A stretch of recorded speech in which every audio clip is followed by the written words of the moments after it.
Bagong taon, bagong motor na naman na nilabas si Honda. Syempre, itong bago nilang Honda Click 160 Matte Cosmo Silver Metallic. So, nung una nakita ko to dito guys sa kasa, naastigan talaga ako sa bago niyang color combo. Paano ba naman kasi, yung lining niya na orange at saka yung kulay niya na Cosmo Silver Metallic nag-complement. At ang kinaganda pa dito, mas pinaangas pa yung overall looks niya. Yun kasi, mas minimal na design, mas astig tingnan. Pero before muna natin ikutan to, dito na muna tayo guys sa kanyang technical specification. Of course, this Honda Click 160 is still powered by 157cc, 4-stroke, 4-valve, single overhead cam, liquid-cooled at ESP+. Ito ay may lakas na 11.3 kilowatts at 8,500 RPM and max torque of 13.8 Nm at 7,000 RPM. Meron din itong compression ratio guys na 12.0:1.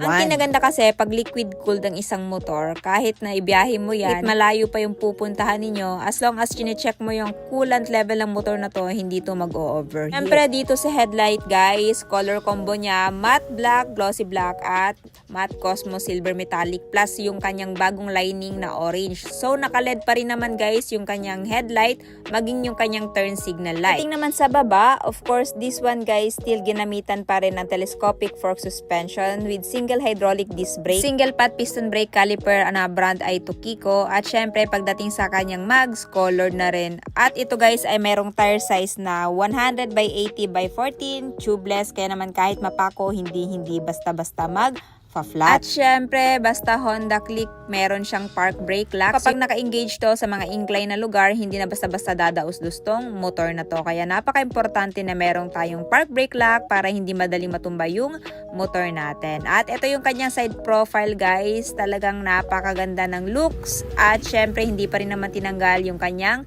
digital dashboard. So, yung mga information meron dito is fuel gauge, odometer, RPM indicator, trip 1, trip 2, at syempre yung mga indicators. Basically, lahat na ng information na hanapin mo sa motor na to, nandito na sa dashboard ni Honda Click. Tapos, syempre, hindi mawawala yung kanyang dalawang front pocket at mga switches. Syempre, ito yung kanyang mga brake lever. Meron din siyang idling stop system na nakapag-activate yan 3 to 5 seconds na hindi tumatakbo to, automatic mo shut off yung makina. In that way, mas makakatipid kayo sa gasolina. So, yan yung advantage kapag meron tayong idling stop as system. Syempre, hindi naman mawawala dito yung electric start, ayan, high beam, low beam horn, at turn signal switch. Ang baba naman, dito naman natin makikita yung front pocket. Syempre, dito meron na siyang malalim na pocket sa right.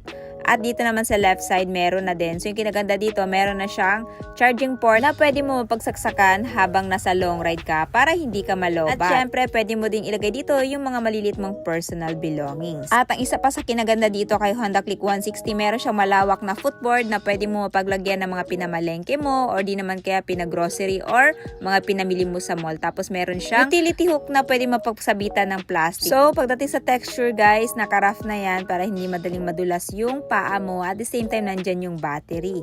So, dito sa side guys, eto naman yung kanyang mahabang decals which is merong minimal design na Click 160. Pagdating naman sa side stand, this one guys is side stand skill switch at sa foot peg naman naka-alloy na yan. So, nandyan yung air filter at syempre yung crankcase center stand at yung monoshock suspension. If ever idudual shock yan ni Honda by next year, gugustuhin nyo ba? Paki-comment naman sa baba. Syempre, ito naman yung pinagmamalaki ni Honda pagdating sa mga seat cushion niya. Napaka-generous na, tapos naka-single tone yan at meron din siyang malaking under seat storage na pwede mo mapaglagyan ng mga gamit mo habang naglo-long ride ka. Pero kung hindi naman enough, pwede ka din mapakabit dito ng top box. Ayan, palitan mo lang yung bracket nitong Honda Click 160. Tapos guys, pagdating naman sa kanyang fuel tank capacity, meron siyang malaking fuel tank capacity na 5.5 liters at kaya nito umabot up to 46.7 km per liter. Base yan kay World Motorcycle Test Center. Kaya naman kung ita-times mo yan guys, sa 5.5 ay malayo-layo na rin mararating mo gamit tong motor na to. Tapos meron din siyang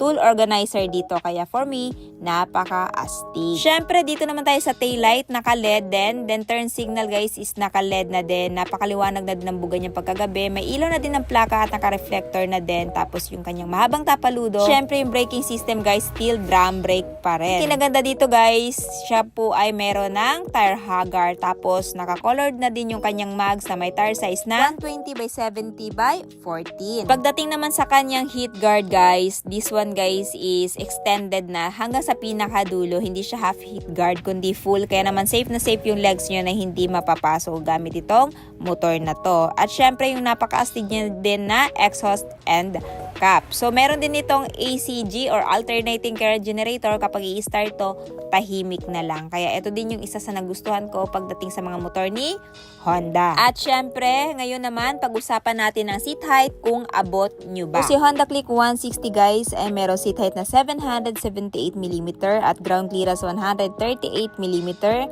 At may timbang na 116 kilograms. Kaya naman, etong height natin na 5'5", abot na abot natin. So, kung meron kayong shorter height, mga 5 flat, kaya nyo din tong abutin at the same time. Napakadali na lang din ito i-maneuver o i-maneho dahil malawak din yung turning radius nito. At napaka-comfy din. Ayan, sakyan. Kaya naman sa mga nagpaplanong bumili dyan kay Honda Click 160, lalong-lalo na itong bagong model. Ito ngayon guys ay may presyo dito sa Honda Venus Marketing na Pat Cash 128,590. Pero kung gusto nyo ng installment, hulugan is 9,000. Monthly sa 3 years naman ay 1,506. Tapos meron siyang rebates na 200. Pero din kayo mapagpipilian na 6 months up to 36 months. Pili na lang kayo. At kung interested kayo guys, punta na lamang kayo dito sa Honda Venus Marketing, Sobrecarry Street, Tagum City. Ano yung masasabi nyo sa scooter na to? Sulit ba siya sa presyo niya?